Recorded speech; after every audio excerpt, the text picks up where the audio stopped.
সরকারি মহিলা চিকিৎসক, কারণ সেই মহিলা চিকিৎসক যে সাতারা মহারাষ্ট্র এবং দিনের পর দিন তার উপর ধর্ষণ করা হয়েছে।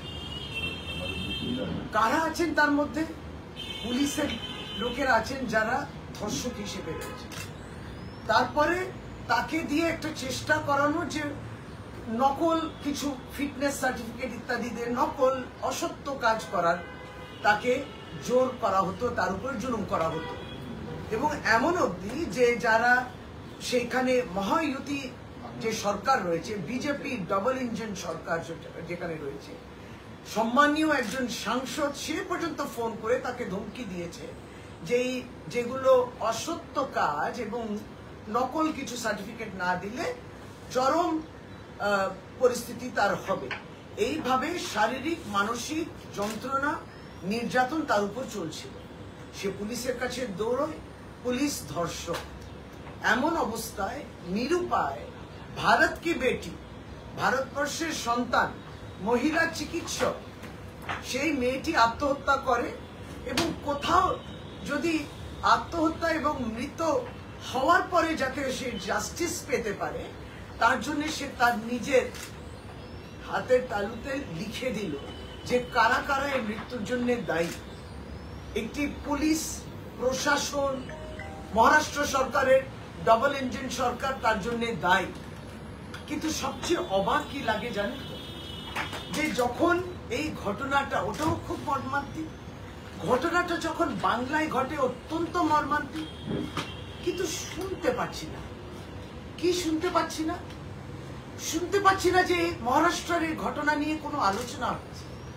মহারাষ্ট্রের এই ঘটনা নিয়ে ভারতীয় জনতা পার্টি কিংবা সেইখানে মুখ্যমন্ত্রী মহারাষ্ট্রে কিছু বলছেন, শুনতে পাচ্ছি কি? শুনতে পাচ্ছি, আওয়াজটা পাচ্ছি না। কিন্তু বাংলায় হলে পরে আমরা অন্তত জাতীয় মহিলা কমিশনকে পেয়ে যেতাম, নানান তাদের ব্যাখ্যা হতো। পুলিশ তদবির করার আগে কিন্তু বিভিন্নভাবে তাদের ব্যাখ্যা এবং তাদের বিষয়বস্তু চলে আসতো। কিন্তু কই দেখতে পেলাম না নাকি ঠিক করে যে জাতীয় মহিলা কমিশন গেছে কিনা মহারাষ্ট্রের সাতারাতে, সে পরিবারের কাছে গেছে কিনা, সেই সরকারি হাসপাতালের কাছে গেছিল কিনা, মহিলা চিকিৎসক বন্ধু বান্ধবদের কাছে পৌঁছেছে কিনা দেখতে পেলাম না। মহারাষ্ট্র রাজ্যের মহিলা কমিশন পৌঁছেছে কিনা কই একবারও দেখলাম না। এইটা নিয়ে তোলপাড় হবে জাতীয় স্তরেতেও, মিডিয়াতে। সেই স্তম্ভ, গণতন্ত্রের অত্যন্ত গুরুত্বপূর্ণ স্তম্ভ, সেই ন্যাশনাল কিংবা সেখানকার চ্যানেলগুলোতে এটা নিয়ে আলোচনা তোলপাড় হবে। রাজ্য সরকারকে প্রশ্ন করা হবে, মুখ্যমন্ত্রী রিজাইন করবে কিনা। এগুলো তো আমরা এখানে দেখি, বাংলায় দেখি ঘটনা হলে পরে, যেটা হওয়া উচিত নয় এখানেও ঘটনা। কিন্তু কেন এইটা সিলেক্টিভ হয়? কেন? আমরা আজকে কি বলতে চাইছি? আমরা ওই আয়নাটা দেখাতে চাইছি। এই আয়না দিয়ে যেটা বাংলাতে যখন মর্মান্তিক ঘটনা ঘটে এবং পুলিশ সঙ্গে সঙ্গে তদবির আরম্ভ করে, অ্যারেস্টও হয়, মহারাষ্ট্রতে সেখানে সাসপেনশন হয়, অ্যারেস্ট তো দূরের কথা। ফলে আয়নাটা দেখাতে চায় যে এটা নিয়ে আলোচনাটা কোথায়, তোলপাড়টা কোথায়। কোথায় যারা অভয়া আন্দোলন করেছিলেন এখানে, যারা ভারতবর্ষের প্রত্যেকটি রাজ্যে পৌঁছে গেছিলেন সোশ্যাল মিডিয়ার মাধ্যমে, দেশ বিদেশে পৌঁছে গেছিলেন, ক্রাউড ফান্ডিং করেছিলেন, অভয়ার নাম বাদ দিয়ে একটি ফাউন্ডেশন তৈরি হলো। কোথায় আলোড়নটা, কোথায় চর্চা, কোথায় বলবেন না কথা? এটাও তো অত্যন্ত মর্মান্তিক। প্রত্যেকটি মহিলা যখন নিগৃহীত হচ্ছেন, মহিলা চিকিৎসকের ক্ষেত্রে নিগৃহীত হচ্ছেন, প্রত্যেকটাই আমাদের ব্যথা দেয়। কোনটাও ওয়াটারবাউটারি করছে না, কোনো অন্য উদাহরণ দেখিয়ে যে এখানকার যে অপরাধটা ঘটেছে সেটার ডিফেন্স আমরা নিচ্ছি না। কই কোনো মুখ্যমন্ত্রী স্টেটমেন্ট মহারাষ্ট্রটা কেন দেখছি না? আরে চ্যাম্পিয়ন্স অফ নারী শক্তি, যারা নারী শক্তি, নারী ক্ষমতায়ন নিয়ে চ্যাম্পিয়ন্স যারা নিজেদের বলেন, মহিলা মোর্চাগুলো কোথায়? বিজেপি কোথায়? সব চুপ, এত নীরব, শুনতে পাচ্ছি না, যে আওয়াজটাই তো পাচ্ছি না। কি হল? ফলে বাংলায় ঝাঁপিয়ে পড়েন এবং রাজনৈতিক উদ্দেশ্য প্রণোদিত স্টেটমেন্টস করেন। আমরা বিভিন্ন ঘটনাগুলোতে দেখেছি। এবং তারপরে অবশ্যই এটা নিয়ে মিডিয়া চুল ছেঁড়া বিশ্লেষণ ইত্যাদি সমস্ত করা উচিত, সব ক্ষেত্রেই করা উচিত। সত্যের আবির্ভাব ঘটুক, কিন্তু কই মন্ত্রীরা তো এড়িয়ে যাচ্ছে না। আপনি নারী শিশু বিকাশ মন্ত্রীকেও পাচ্ছেন আপনাদের সামনে এখানে এই রাজ্যে, এবং রাজ্যের মাননীয় মুখ্যমন্ত্রী এটা নিয়েও স্টেটমেন্ট করেন। আমরা যে দলকে বিলং করি সেই দলও সবসময় আপনাদের সামনে রয়েছে। কই সেটা তো ডাবল ইঞ্জিন সরকারগুলোতে দেখছি না। তো ডাবল ইঞ্জিন ভারতীয় জনতা পার্টির সরকার, কেন্দ্র সরকার এবং নারী সুরক্ষা কই? আপনাদের ব্যথা সেই সমস্ত কোথায়? আমরা তো জানতাম আপনি পলিটিক্যালি ব্যাংকরাপ্ট, একবারে দেউলিয়া হয়ে গেছেন রাজনৈতিকভাবে ভারতীয় জনতা পার্টি, কিন্তু আপনাদের মধ্যে সেই সমবেদনাটাও নেই। আপনি যে ইমোশনালি ব্যাংকরাপ্ট হয়ে গেছেন সেটাও কিন্তু ভারতবর্ষ দেখল। আমরা এটা আপনাদেরকে বলার চেষ্টা করি। ঔদ্ধত্য কোন পর্যায়ে যায় দেখুন। ঔদ্ধত্য এই পর্যায়েও যায়, যেটা নিয়ে আমরা গতকালকেও বললাম, যে ভারতীয় জনতা পার্টি যেহেতু কেন্দ্রের সরকারে রয়েছে, আজ গতকালকে ভারতীয় জনতা পার্টি একজন রাজ্যসভার সদস্য তিনি লখনৌতে বলছেন যারা ঝাড়ু দেয় স্ক্যাভেঞ্জিং সুইপারদের, তোমরা বাংলাদেশি, তোমরা উগ্রপন্থী। ভাবুন ঔদ্ধত্য, এদের এই ঔদ্ধত্য কোন পর্যায়ে পৌঁছেছে। কেন্দ্রীয় সরকার, ভারতীয় জনতা পার্টির সরকার কতদূর তোমরা রক্ষা করবে? তোমাদের পক্ষ থেকে কোনো স্টেটমেন্ট আসে না। যে যেমন পাচ্ছে কৃষকদের উগ্রপন্থী বলে, যখন দরকার হয় এখানকার বাংলায় এলওপি একজন শিখ পুলিশম্যানকে দেখে বলে আপনি খালিস্তানি। এর শেষটা কবে হবে? এই মানুষেরকে খালিস্তানি বলা, উগ্রপন্থী বলা, বাংলাদেশি বলা, এটার শেষটা কোথায় হবে? এই দাড়িটা কবে টানবে? এটাও আমরা দেখছি। তৃতীয়ত, গতকালকে নিয়ে আমরা এটা খবরে আড়ালে পড়ে যাচ্ছে। পড়ে যাবে কেন? বাংলায় কথা বলি বলে কিছু মানুষদের, ওই সোনালী খাতুন অন্তঃসত্ত্বা, পেটের ঠিক সন্তান রয়েছে, এবং আরো 5 জনকে অন্যায়ভাবে আপনি তাকে নির্বাসিত করে দিলেন বলে তুমি তো বাংলায় কথা বলো, তুমি বাংলাদেশি বলে পাঠিয়ে দেওয়া। বাংলাদেশ বলছে, ওখানকার হাইকোর্ট, কলকাতা হাইকোর্ট বলেছে 4 সপ্তাহ মধ্যে ফেরত নিয়ে এসে এরা ভারতীয় সন্তান, ভারতীয় নাগরিক, বাংলায় থাকেন, বীরভূম মুরারাইতে থাকেন। 4 সপ্তাহ শেষ হয়ে গেল গতকালকে। ভারতীয় জনতা পার্টির কেন্দ্র সরকার কোনো পদক্ষেপ নিল না। তারা তাদেরকে বাংলাদেশি প্রমাণ করতে চায়। এমন অবস্থায় এই যে ভায়োলেশন হলো, তৃণমূল কংগ্রেস এই কোর্টের লড়াইটা লড়ছে। পশ্চিমবঙ্গ পরিযায়ী শ্রমিকের যে ওয়েলফেয়ার একটি সংস্থা আছে, সমীরল আছেন সেখানে, মাননীয় সাংসদ লড়ছেন। তো তাহলে পরে লড়বে তৃণমূল কংগ্রেস। ভারতবর্ষের সন্তানদের আপনি বাইরে পাঠিয়ে দেবেন, এবং কোর্টের অর্ডারটাকে পালন করবে না কে? ভারতীয় জনতা পার্টির কেন্দ্র সরকার। এত উদ্ধত্ত। তাহলে এই যে কোর্ট অর্ডার পালন করলেন না, তার চরম শাস্তিরও দাবি করি। আমরা মনে করি এইগুলো খবরের আড়ালে যেন না যায়, এগুলো আরো চর্চা যেন হয়, আওয়াজ যেন তোলা হয়।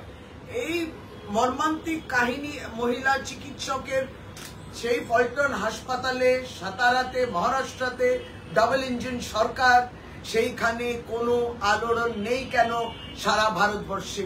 এই প্রশ্নটা আমার থাকবে। বাংলায় হবে, কিন্তু কোথায় দেখলাম প্রতিবেশী মহিলা কমিশনও চলে এসেছিল এই রাজ্যে। হিউম্যান রাইটস, জাতীয় আমাদের মানবাধিকার কমিশন, তারাও চলে এসেছেন। সব এজেন্সি শুধু বাংলার জন্য রিজার্ভ করা আছে, কিন্তু এই এজেন্সিগুলো পৌঁছয় না অন্য জায়গায়। অর্থাৎ ধর্ষণের মধ্যেও কিন্তু বিভেদ থাকছে। ধর্ষণের মধ্যেও থাকছে যেমন ধর্মীয় এই বিষয়টা তুলে ধরেছিল। কে ধর্ষক তার নামটা দেখতে হবে, তার পদবিটা দেখতে হবে, তবে সে ধর্ষণ না সংস্কারী মানুষ। এটা তো বিজেপি শিখাচ্ছে সবাইকে। তা ঠিক সেই মতো এজেন্সিটা ডাবল ইঞ্জিন সরকারে যাবে না, অনুমতি নেই, যেতে পারো না। গদি মিডিয়া এটা নিয়ে কথা বলতে পারো না। তোমাকে হয়ে যেতে হবে, চুপ থাকতে হবে, এটা কি চলতে পারে ভারতবর্ষ? এইটাই গুরুত্বপূর্ণ বিষয় আমরা তুলে ধরব।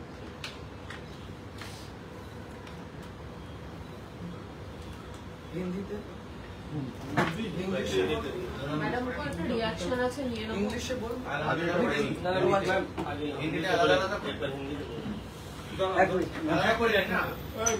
হয়ে গেছে, হিন্দি তো বুঝে গেছে, হিন্দি বুঝে গেছে, হিন্দি বুঝে গেছে। হিন্দি কে আছে? আমি আছি, মাইকটা দে রে বাবা। আমাদের फ्रेम में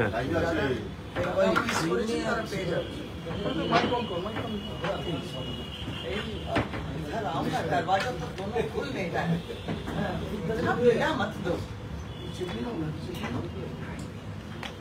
আমি কি করে জানবো? আমি বলবো হিন্দিতে। আচ্ছা হিন্দি আর বলো।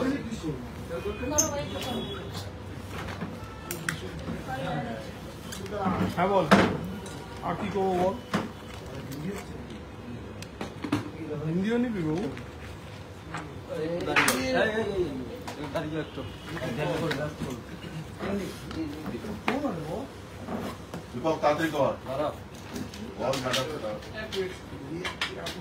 ক্যামেরাটা তোর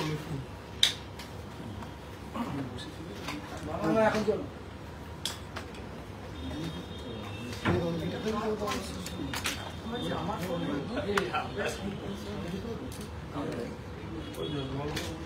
देखिए ऐसा है, हिंदी हाँ,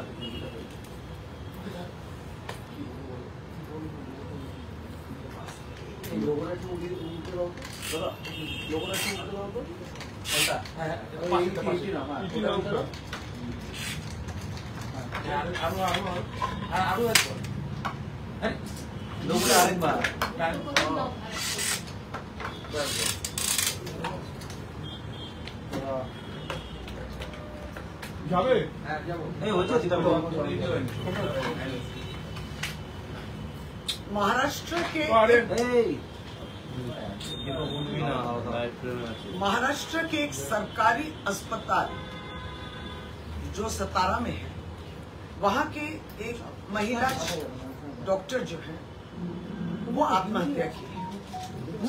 जब क्यों आत्महत्या की है, किस वजह से, उसने अपनी पूरी कहानी अपने हाथों में वो लिख के गई है, क्योंकि उस पर लगातार जो रेप चल रहा था, बलात्कार हो रही थी। वो एक डॉक्टर है जिस सरकारी हॉस्पिटल में काम करती है, बेवजह उससे गलत सर्टिफिकेट देने की एक उस पर जो है जबरदस्ती एक प्रेशर दिया जा रहा था। और जब वो उन बातों को नजरअंदाज कर रही थी और नहीं सुन रही थी, क्योंकि वो सच का साथ निभा रही थी, अपना ड्यूटी निभा रही थी, तब उसको बलात्कार किया गया। किसने किया, ये और भी आश्चर्यजनक है, पुलिस। वो पुलिस का नाम भी लिख चुकी है उसमें, 2 पुलिस जिन्होंने उस पर मानसिक निर्यातन किया है और शारीरिक निर्यातन किया है। इसके बावजूद जब वो हॉस्पिटल थाने पहुंची कि मुझे न्याय चाहिए, कंप्लेंट है, उन्होंने कंप्लेंट दर्ज किया, लेकिन उस कंप्लेंट की सुनवाई नहीं हुई, पुलिस से कोई बातचीत नहीं हुई। पुलिस ने, जो बलात्कारी पुलिस है, उसके विरुद्ध में कोई एक्शन नहीं लिया गया। तब अंत में वो जाके आत्महत्या करती है। तो ये क्या भारत की बेटी नहीं है? वो महिला चिकित्सक जो सरकारी हॉस्पिटल में काम कर रही है, तो हॉस्पिटल की तरफ से इसके लिए क्या कहना है? वो हॉस्पिटल में भी दौड़ धूप की थी, क्यों किसी ने उसका साथ नहीं निभाया? क्यों समाज ने इसका साथ नहीं निभाया? क्यों पुलिस थाने पे जब वो पहुंची उन्होंने उसको जस्टिस नहीं दिया? और इसके बाद उस सरकार के मुख्यमंत्री की इस्तीफा की मांग कौन कर रहा है? जब हम लोग क्या बोलने की कोशिश कर रहे हैं कि जब बंगाल में भी इस तरीके की घटना घटती है, ये तो अपराध है, ये तो एक सामाजिक अपराध है। तो जब सरकार के पीछे पड़ जाते हैं यहाँ के लोग, राजनीतिक दल अपने स्वार्थ मिटाने की कोशिश में। मुख्यमंत्री को रिजाइन करना चाहिए, ममता बनर्जी महिला मुख्यमंत्री है, इसके राज्य में ये सब चल रहा है, यहाँ महिला कमीशन पहुंच जाती है और राज्यों की भी महिला कमीशन पहुंच जाती है। तो कोई भी महिला कमीशन महाराष्ट्र पहुंची? किसी ने भी वहां डबल इंजन सरकार जो भारतीय जनता पार्टी की सरकार है उससे सवाल आपने किए? आपने पूछा कि फडणवीस जो मुख्यमंत्री है उसका इस्तीफा, किसी उसके इस्तीफा की मांग किसी ने की? नहीं, कुछ नहीं सुनाई दे रहा है। और इस बात को लेके नेशनल मीडिया जो गणतंत्र की एक स्तंभ है और आपकी जिम्मेदारियां भी है, नेशनल मीडिया या उन वहां के उस राज्य के चैनलों में या बंगाल के चैनल में इसको लेके बातचीत हुई है, चर्चा हुई है, खंडन हुई है, इसको लेके आवाज क्यों नहीं उठाया? क्यों? वो क्या बलात्कार नहीं है? वो सीरियस बात नहीं है? किस तरीके से पुलिस और प्रशासन की ओर से टोटल कंप्लीट फेलियर बीजेपी सरकार की वो झलकती नहीं है? वो क्या दिखती नहीं है गोदी मीडिया को? क्या आप चुप रहेंगे? चुप बैठे रहेंगे? सब एजेंसियां सिर्फ बंगाल के लिए है, वही आईना हम लोग दिखाने की कोशिश कर रहे हैं। यहाँ जब अपराध होता है तो अपराधी जो है उसको संस्कारी हम लोग नहीं बोलते, उसका धर्म या भाषा हम लोग नहीं ढूंढते, ये तो भाजपा करती है। भारतीय जनता पार्टी महिला मोर्चा क्यों सब चुप है? बंगाल में आप टूट पड़ते हैं और वहां सब आप लोग चुप है, केंद्र सरकार भी चुप है, क्यों? तो ये सवाल हम लोग करेंगे कि जब यहाँ विभिन्न एजेंसी पहुंच जाते हैं, पहुंचना भी चाहिए, कोई बात नहीं, पहुंचती भी है। यहाँ पुलिस जब पहुंच के इंक्वायरी इन्वेस्टिगेशन करती है, आप पुलिस के ऊपर आपके ऊपर आस्था नहीं रहती, सीबीआई की डिमांड करते हैं, तो कहा महाराष्ट्र में आस्था है उस पुलिस के ऊपर जिन्होंने खुद बलात्कार किया है? तो वहां सीबीआई की मांग हो रही है कि सुनाई नहीं दे रहा है। पूरे राष्ट्र को, भारतवर्ष में भारत की बेटी के ऊपर ये महिला चिकित्सक डॉक्टर, तो इसको लेकर जो यहाँ अभय के आंदोलन किए हैं वो भी तो एक अभय है। उसके बारे में आपने क्या सोचा है? आपने जब आरजी कौर का कांड हुआ था और जब तुरंत पुलिस उतरी और सीबीआई की भी सब मांग हुई, सीबीआई भी देख रही है, सब कुछ हो रहा था, राज्य सरकार भी इस पूरी विषय को खंडन करके अरेस्ट भी हुई थी, बैंकशाल कोर्ट में, सियालदा में सब सुनवाई हो रही थी, सब हो रही थी। इसको लेके फाउंडेशन बना, अभय को भूल गए, लेकिन ये फाउंडेशन सारे भारतवर्ष से जो है पैसा जुगाड़ आपने किया, भारतवर्ष के बाहर भी आपने क्राउड फंडिंग सब किए, तो अब आप लोग क्यों चुप हैं? ये बलात्कार नहीं है, क्यों? आपको कोई आपके स्वार्थ के अनुसार ये नहीं है, पर्याप्त तो नहीं है आपके लिए? हम वही पूछ रहे कि चैंपियंस लोग सब चुप क्यों हैं? भारतीय जनता पार्टी आप इतने निश्चुप क्यों हैं? ये आपके अहंकार झलकती है। आप समझते हैं कि क्योंकि आप सरकार में हैं, केंद्र सरकार में, आप कुछ भी कर सकते हैं, आप इसको आप कुछ भी न्याय जो है आपको नहीं छुए। और आप जो नैरेटिव बंगाल में तैयार करते हैं काफी हद तक जो है, पहले भारतीय जनता पार्टी उसको सब पता चला कि कौन धर्षक है, कौन है, एक था, गैंगरेप था, सब मालूम हो जाता है। फिर बाद में तो असली बात निकलती है, लेकिन फेक नैरेटिव पहले तैयार हो जाती है। तो अब जो है महाराष्ट्र के विषय में वो चुप है। दूसरी बात ये है कि अगर केंद्र सरकार हमारी होती है, माने उनकी बीजेपी की होती है, तो हमारी क्षमता की जोर देखिए कि कलकत्ता हाईकोर्ट ने एक ऑर्डर दिया है कि बंगाल और भारतवर्ष के नागरिक सोनाली खातून जिसके पेट में बच्चा है, वो प्रेग्नेंट है, उसको आप बांग्लादेश भेज दिए क्योंकि वो बांग्ला में बात कर रही थी, और एक राज्य से आपने बांग्लादेश भेज दिया। किसने लड़ाई की? तृणमूल कांग्रेस। बंगाल चिल्ला रही है कि ये अन्याय हुआ है। बांग्लादेश के हाईकोर्ट भी बोल रहा है ये लोग बांग्लादेशी नहीं है, ये लोग इंडियंस है, भारत के नागरिक है, इनको वापस भेजो। 4 हफ्ता का एक कोर्ट ऑर्डर था कलकत्ता हाईकोर्ट कि 4 हफ्ता के भीतर केंद्र सरकार को जो है उनको भारतवर्ष में लौटाना है। लौटे हैं वो? भारतवर्ष के सरकार, भाजपा की सरकार ने क्या कदम उठाए? कोई कदम नहीं उठाए। क्योंकि वो इस बात पे तुले हैं कि इनको बांग्लादेशी हमको करना ही है, और उन्होंने कोई कदम नहीं उठाया। तो आज हम लोग ये डिमांड करते हैं कि 4 हफ्ता कट गए, अगर हम कलकत्ता हाईकोर्ट का ऑर्डर उसका वायलेशन करते हैं, उसको नहीं पालन करते हैं, तो उसका भी तो एक पनिशमेंट होता है। अपराजिता बिल जब बंगाल की सरकार ने इस बात को की कि जो इस तरीके के एक सामाजिक अपराध करते हैं ये अलग किस्म के लोग हैं जो बलात्कारी है, तो अपराजिता बिल भारतीय जनता पार्टी ये पूरे भारतवर्ष को सुनना है कि आप जब इस दृष्टांत पनिशमेंट देना चाहते हैं इस तरीके के अपराध में, तो किसने इसका विरुद्ध बोला? वो है भारतीय जनता पार्टी। बिल को अभी भी एक्ट नहीं बना पाए, कानून नहीं बना पाए, क्योंकि केंद्र सरकार इसको रोक के रखी। इस बात पे उनकी क्या बात होगी? और तीसरी बात जो हम लोगों को कहना है कि भारतीय जनता पार्टी के माननीय राज्यसभा के सांसद हद, देखिए भारतीय जनता पार्टी के हद जो है वो अपनी हद को खुद तोड़ती है, ये हद को फिर तोड़ता है कोई, उनके ही लोग तोड़ते हैं। हद कहाँ पे आप लाइन ड्रॉ करेंगे कि इस तरीके के भारतीय जनता पार्टी भारतवर्ष की जनता को अपमान करेगी? क्या किए हैं ये राज्यसभा के सांसद? बहुत संस्कारी काम किए। जो हमारे रास्ते को साफ सुथरा रखते हैं, स्वीपर्स या स्कैवेंजर्स जिसको कहते हैं, उनको जाके लखनऊ में वो बोलते हैं कि आप लोग सब बांग्लादेशी। अब ये जो नया रोग हुआ है ना भारतीय जनता पार्टी को, इसका जो है चिकित्सा करना है। या तो मेंटल रोग है आपको, या तो फिर आप तुले हुए हैं कि सबको आप अपमान करेंगे। किसानों को आप बोलते हैं खालिस्तानी है। बंगाल में leader of the opposition Suvendu Adhikari ने एक सिख पुलिसमैन को ऑन ड्यूटी बोले हैं कि आप खालिस्तानी हैं।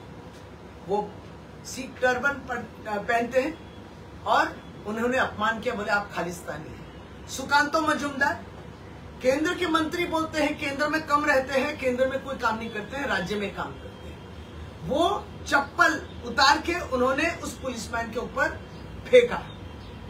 तो ये लोग भारतीय जनता पार्टी संस्कारी लीडर, ये इनके संस्कार है। अब ये भारतीय जनता पार्टी राज्यसभा के सांसद ब्रिजलाल, इसी को भेजा गया था बंगाल में संदेश खाली के दौरान। किन किन लोगों को चुन चुन के आप बंगाल भेजते हैं? बंगाल को और कालीमालित करने के लिए ऐसे लीडरों को भेजते हैं जो खुद कालीमालित हैं, जो रोज अपराध करते हैं। आज वो कहते हैं इन लोगों को जो स्वीपर है कि आप लोग सब उग्रवाद हो, बांग्लादेशी। हालत तो ये कहां जाके रुकेगी ये भाषा या इस तरीके का अपमान करने वाली बात? सवाल तृणमूल कांग्रेस करेगी, सवाल से वही नहीं रुके। कोई भी मंत्री महाराष्ट्र में सामने आया जवाब देने के लिए? मुख्यमंत्री ने स्टेटमेंट दी। वो पुलिस जो बलात्कारी है उनके नाम दिए गए, सस्पेंड किया गया। बड़ा दया किया है, बहुत दया की है सस्पेंड करके। उनको तो पुलिस वो है कैसे? जांच पड़ताल नहीं होती है, उनकी बैकग्राउंड की जांच नहीं होती, तो क्या कदम उठाएं? तो यहाँ मुख्यमंत्री जिम्मेदारी लेंगे कि महाराष्ट्र के? भाजपा की सरकार के मुख्यमंत्री जिम्मेदारी लेगी? सवाल कौन करेगा? तृणमूल कांग्रेस सवालों से नहीं डरती। यहाँ मंत्री भी सामने रहती, मुख्यमंत्री भी सामने रहती, और पार्टी की तरफ से भी हमारे वक्ता जो है सामने रहते हैं। यही बात आपको फर्क दिखाने की कोशिश करें, आईना दिखाने की कोशिश करें। बंगाल है तो एजेंसी आती है, डबल इंजन सरकार है तो एजेंसी रुक जाती है। बंगाल है तो महिला कमीशन आएगी, डबल इंजन सरकार है तो महिला कमीशन नहीं जाएगी, मना है। बंगाल है तो मुख्यमंत्री का गला पकड़ो, दबाओ, और डबल इंजन सरकार है तो मुख्यमंत्री को मत स्पर्श करो, एक भी बात नहीं होगी। और नारी शक्ति और नारी सुरक्षा के ऐलान करते हैं।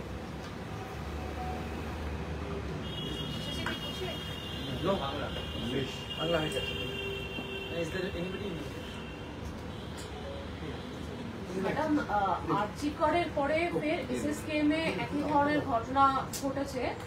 তো যে আরজিকর কাণ্ডের পরে যে 15 দফা পদক্ষেপ নেওয়ার সিদ্ধান্ত হয়েছিল, তাহলে কি সেগুলোই কোনোভাবেই বাস্তবায়িত করা সম্ভব হয়নি? আজকে সিএম এর সঙ্গে সিএস এরও এই নিয়ে একটা বৈঠক আছে।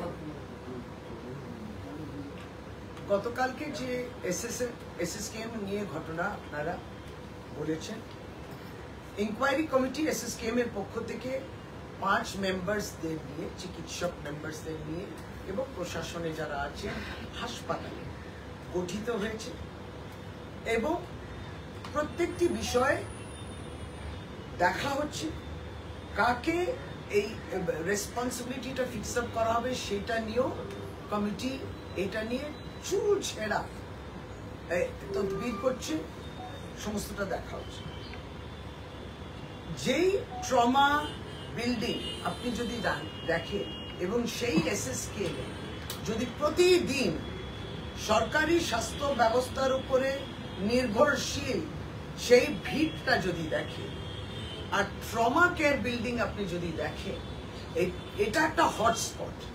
সেখানে ট্রমা ট্রায়াজ যেটাকে বলে, যে ঘটনাটা ঘটেছে, ঠিক তার পাশে এমআরআই আর ঠিক তার পাশে সিটি স্ক্যান ইত্যাদি সভায় প্রচুর মানুষের ভিড়, আর তার পাশে এই টয়লেট।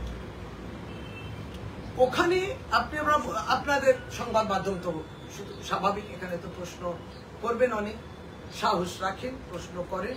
এই প্রশ্নের নিশ্চয় আমরা বলতে চাই যে অত ভিড়ের মধ্যে আপনি বলছেন যে চিহ্নিত করা হচ্ছে না কেন এই মানুষটাকে যে ওই মেয়েটাকে নিয়ে যাচ্ছে, সম্ভব কি? এবং এত মানুষের ভিড়ের মধ্যে অনেক সিকিউরিটি, আপনি যদি সিকিউরিটি, আমরা বলছি মানে প্র্যাকটিক্যাল কথা, সিকিউরিটি যদি প্রত্যেকে আটকে যায় তাহলে আরো কেয়াস হবে। এতটাই সেখানে ভিড় থাকে। অত্যন্ত দুর্ভাগ্যজনক এই ঘটনা, যেটাকে অবশ্যই সময় মতো মেয়েটিকে বাঁচানো হলো, সময় মতো একেবারেই তাড়াতাড়ি করে পুলিশ অ্যারেস্টও করেছে, আইডেন্টিফাই হয়েছে, সেই লোকটার নামও আপনারা সকলেই জানেন এবং সেই ওখানকার স্টাফ নয় সেটাও আপনারা জানেন। এবং তারপরে ইনভেস্টিগেশনটা চলছে, ভিকটিম যে মেয়েটি আছে তার কাউন্সিলিং হয়ে সে বাড়ি গেছে, মা বাবাও আস্থা রেখেছেন ইনভেস্টিগেশন। এই জায়গা এইটা নিয়ে রাজনৈতিক ফায়দা কিংবা এইটার বাইরে ডিস্টরশন না করারই অনুরোধ থাকবে আমার। ম্যাডাম, ইসলামপুরে মহকুমা হাসপাতালের নার্সিং স্টাফকে হুমকি দেওয়ার অভিযোগ পুরো চেয়ারম্যানের। পদাধিকারী যদি এরকম করেন তাহলে নিরাপত্তা কোথায়? দেখুন, যদি জনতা ক্ষিপ্ত হয়ে চিকিৎসার উপর হাত তোলে, গ্রহণযোগ্য নয়, করা উচিত নয়। স্বাস্থ্য ক্ষেত্রে অবহেলা একটা অভিযোগ দিয়ে চিকিৎসককে মারধর করা একদম গ্রহণযোগ্য নয়। যদি কোনো ক্ষমতার জায়গা থেকে কেউ যদি এইভাবে ঔদ্ধত্য দেখায় কিংবা হুমকি হামকি দেয়, সেটাও গ্রহণযোগ্য না, সমস্ত বিরুদ্ধে পদক্ষেপ নেওয়া। ভরতপুরের তৃণমূলের বিধায়ক হুমায়ুন কবিরের নিশানায় রয়েছেন সাংসদ ইউসুফ পাঠান। উনি নাকি কোনো কাজ করেননি, এমনটা অভিযোগ করছেন হুমায়ুন কবির। দেখুন, আমি বলি পরিষ্কার করে, এটা নিয়ে আমাদের গতকালকেও স্পোক্সম্যানরা বলেছে এবং দল এই বিষয়টা দেখবে, দলীয় স্তর থেকে এটা দেখা হবে উনি কি অভিযোগ করতে চান। এর আগেও মাননীয় আমাদের দলের সভানেত্রী তাকে ওয়ার্ন করেছেন, এরপরে আপনারা অপেক্ষায় থাকবেন। ম্যাডাম, এসআইআর এর ক্ষেত্রে ম্যাপিং একটা বিষয়, যেটা 2002 এর সাথে যে ভোটার তালিকার সাথে সাম্প্রতিক ভোটার তালিকার মিল খুঁজে পাওয়া, সেখানে দেখা যাচ্ছে রাজ্য জুড়ে একটা বিচিত্র চিত্র। যেমন খুব কম মিলছে, হাওড়াতে মাত্র 38%, পশ্চিম বর্ধমানে 31%। তাহলে কি গত 20 বছরে রাজ্যের জনবিন্যাসে বড়সড় পরিবর্তন হচ্ছে? অনেক সময় দেখা যাচ্ছে যে ভবানীপুরে কিছুদিন আগে সিএমও সেটা অভিযোগ করছিলেন, বাঙালির বদলে অনেক বহিরাগত। অন্যান্য রাজ্য থেকেও কি মানুষ আসছেন? একটা কথা বিজেপি যেমন বলছে বারবার, বাংলাদেশ থেকে সকলে আসছেন, অন্যান্য রাজ্য থেকেও কি এবার এ রাজ্যের বাসিন্দা হচ্ছে, তাই কি এত পরিবর্তন? দেখুন, আমি প্রথমে 2-3টে পয়েন্ট এখানে থাকে। এক হচ্ছে যে দেখুন, 2002-03-এর যে এসআইআর সম্বন্ধে বলা হচ্ছে, সেটাও কিন্তু 2 বছর সময় লেগেছে। সুতরাং বারংবার তৃণমূল কংগ্রেস কি বলছে, এত তাড়াহুড়ো কিসের, 3 মাসের মধ্যেই করতে হবে? এটা ছিল আমাদের একটা প্রশ্ন। দ্বিতীয়ত, বাংলাদেশি, রোহিঙ্গা এবং অনুপ্রবেশকারী ভারতীয় জনতা পার্টি একটা সংখ্যাও বেঁধে দিচ্ছে। কোথাও কিন্তু তারাই আইডেন্টিফাই করুক কাদেরকে তারা বলছে, তৃতীয়ত এটাও আমরা জানি যে বিহারেতে যে 65 লক্ষ বাদ গেছে, যখন বাদ দেওয়ার যে কারণটা কোথাও কিন্তু বাংলাদেশি কিংবা রোহিঙ্গা কিংবা অনুপ্রবেশ লেখেনি। কেন সে প্রশ্নটা থেকে যায়। সেটা বিহারে যারা আছেন বিজেপির বিরুদ্ধে রাজনৈতিক দল নিশ্চয়ই সে প্রশ্নটা করবেন, কিন্তু এটা আমাদেরও নজরে আছে। তৃতীয়ত যেটা বলা যে তাহলে ভারতীয় জনতা পার্টি এক কথায় বিগত বছরগুলো বিভিন্ন নির্বাচন কমিশন, নির্বাচনের মুখ্য নির্বাচনী কমিশনের নেতৃত্বে বছরে 3 বার করে যে সংশোধন হচ্ছিল সেটাকে পুরোপুরি তারা খারিজ করে দিল। একবার পরিষ্কার করে তারা বলল যে তার মানে বিগত 2002-03 পরে প্রতি বছর যে কোনো সরকার থাকুক না কেন কেন্দ্রে ইলেকশন কমিশনটা তো ছিল, তাহলে প্রত্যেকটাকে আপনারা বলছেন যে ওইগুলো ভুল ছিল, এটা তারা পরিষ্কার ভাবে বলুন। এবং তাই যদি ছিল তাহলে 2024-এ লোকসভা নির্বাচন আপনি একটা ভুল ইলেকটোরাল লিস্ট নিয়ে কেন করলেন সারা ভারতবর্ষের নির্বাচন? যদি ওই লিস্ট মধ্যে ভুল ছিল তাহলে আগামী 2026-এ বাংলার এই লিস্টে ভুল ধরছেন কেন? ওটাতে ভুল ছিল তাহলে এটাতে ভুল আছে, বুঝতে পারলাম। তাহলে ওইটাতে নির্বাচন হলো কেন? তাহলে ওটাতে যদি নির্বাচন হতে পারে তাহলে এটাতে নির্বাচন হবে কেন? ভোটার লিস্ট নিয়ে আমাদের এই বিষয়গুলো নিয়ে তাদেরকে মানে প্রথমত তাড়াহুড়োটা অত্যন্ত সন্দেহজনক। এবার করছে কি 2002-03 বলছে গাইডলাইন্স ফলো করছে, তা করছে প্রত্যেকটাই আলাদা করছে। সেই সময়ে যিনি বিএলও কিংবা এনিউমারেটর বলা হতো তার কতটুকু অধিকার ছিল?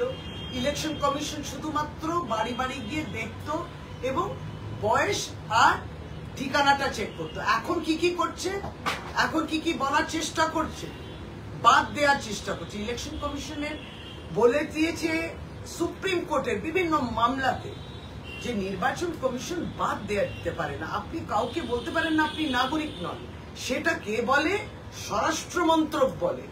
এই পয়েন্টগুলি তো আমরা তুলছি। মিনিস্ট্রি অফ হোম অ্যাফেয়ার্স বলবে যে আপনি এই দেশের নাগরিককে নাগরিক নন, সেটা নির্বাচন কমিশন বলতে পারে না। সুতরাং এইগুলো সত্য কথাকে ধামাচাপা দেওয়ার জন্য আবারও ওই ফেক ন্যারেটিভ ভারতীয় জনতা পার্টি তৈরি করছে। না না, আমি এ ধরুন এই রাজ্য থেকে বাইরে গেলাম, আমি আমার ভোটার কার্ড শিফট করবো না? করতেই পারি, এখানেও শিফট হবে। আমরা তো একবারও বলছি না যে ডেড ভোটার্সদের বাদ দেবেন না। কে বলছি? সব বানাচ্ছে সব কথাগুলো। আমরাই তো ভোটার লিস্ট নিয়ে কাজ করি বছরে 3 বার করে। যারা মৃত আর যারা আমরা জানি হয়তো এখান থেকে ধরুন কলকাতাতে অন্য জায়গায় চলে গেছে, কিংবা জেলা থেকে কলকাতা এসছে, কিংবা এখান থেকে জেলায় চলে গেছে, নইলে আমাদের দলের সভানেত্রী মমতা বন্দ্যোপাধ্যায় ওই যে ফেক ডুপ্লিকেট ভোটার্স দেখালো কি করে যে এখানেও তার ঠিকানা, উত্তরপ্রদেশেও ঠিকানা, মধ্যপ্রদেশের ঠিকানা, ওইগুলোকেই তো সংশোধন করতে হবে। ওইগুলো নিয়ে ভারতীয় জনতা পার্টি কিছু বলবে না।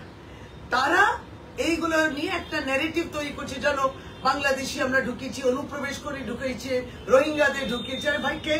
আপনি আইডেন্টিফাই করুন। আর ভারতীয় জনতা পার্টি ক্যাম্প করবে কেন? সিএ ক্যাম্প করবে কেন?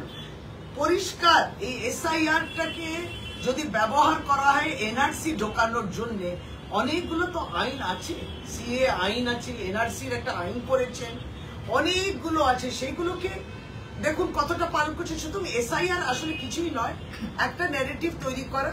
মনে করছে তারাও জানে, আসামের উদাহরণও আছে যে এনআরসি করে কি হয়েছিল। আপনি মানুষকে দাঁড় করিয়ে দিয়েছেন, চলুন ফর্ম ভরুন। কে দিয়েছে ওনাদেরকে এই অধিকার যে ফর্ম ভরুন, প্রমাণ করুন আপনি দেশের নাগরিক কিনা? আপনি প্রমাণ করুন যে আমরা দেশের নাগরিক নই।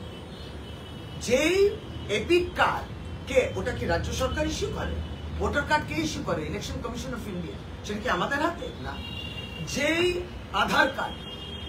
আধার কার্ড, না হলে স্কুলে ভর্তি হবে না, ব্যাংকের অ্যাকাউন্ট খুলবে না, হাসপাতালে ভর্তি হবে না, আপনি সরকারি প্রকল্প পাবেন, এমন পর্যায়ে নিয়ে গেছিল আধার কার্ড না হলে আপনি বাঁচতেই পারবেন না। সেই আধার কার্ডকে তারা গ্রহণযোগ্য মনে করছেন না। সুবিধাবাদী নাকি? প্রতিনিয়ত তুগলকি, ফরমান, এইগুলোর বিরুদ্ধে বলছি, আর আমাদেরকে বলছে আমরা নাকি এই সমস্ত ঢোকাচ্ছি। আরো অনুপ্রবেশ, আপনি বর্ডার সিকিউরিটি ফোর্স নিয়ে সবাইকে আটকালেন না কেন? কোনো জবাব পাবেন না, শুধু অভিযোগ অভিযোগ, যার কোনো ফাউন্ডেশন নেই। এই এতগুলো আমি বললাম, এই পয়েন্টগুলোতে উত্তর ঠিক না। যদি এসআইআর হয়, আপনি দেখুন, মাননীয় গৃহমন্ত্রী স্বরাষ্ট্রমন্ত্রী বলেছিলেন এক भी मक्खी बॉर्डर से नहीं उड़ के आ सकती। তাহলে এত মক্খি করতে কে এলো? আপনার লোকগুলো বলছে এক भी मक्खी बॉर्डर से नहीं आएगी। পহেলগাঁওতে ঢুকেও পড়লো, খুনও করে দিল ভারতীয়দের যারা পর্যটক, বেরিয়েও গেল, মক্খি ঘুস भी गई और बाहर भी निकल गई। যদি এসআইআর হয় তাহলে দলের তরফ থেকে কি কোনো স্ট্যান্ড পয়েন্ট তৈরি হয়েছে যে ব্লক স্তরে বা বিধানসভা স্তরে কিভাবে ডিল করা হবে সেটা? সেটা আমাদের যখন পার্টি আমাদেরকে যেরকম বলবে আমরা আপনাদেরকে নিশ্চয়ই জানাবো। তবে এসআইআর যে এনআরসির ব্যাকডোর একটা রাস্তা, সেটার বিরুদ্ধে নিশ্চয়ই চলবে। এবং আপনি বাদ দেওয়ার যে চেষ্টা করছেন, বাদ দেব প্রকৃত ভোটার, প্রকৃত নাগরিক, আপনি বুঝতেই পেরেছেন নেতৃত্ব এটা নিয়ে ভীষণভাবে বিরক্ত এবং জানিয়েছে প্রতিবাদ। আমাদের মেশিনারি, ইলেকশন মেশিনারি সারা বছরই তৈরি থাকে। আমাদের সারা বছরই আমরা ভোটার লিস্ট নিয়ে আমরা জানি যে ভোটার লিস্টে কিভাবে কাজ করতে হয়। আমরা নতুন ভোটারকে নিশ্চয়ই ঢোকাবো, যারা শিফটেড ভোটার্স আছে চলে গেছে মূলত, আমরা নিশ্চয়ই চাই যে ওরা ওখানেও ভোটার কার্ড করুক। এইগুলো ফেক, ফলস ন্যারেটিভ।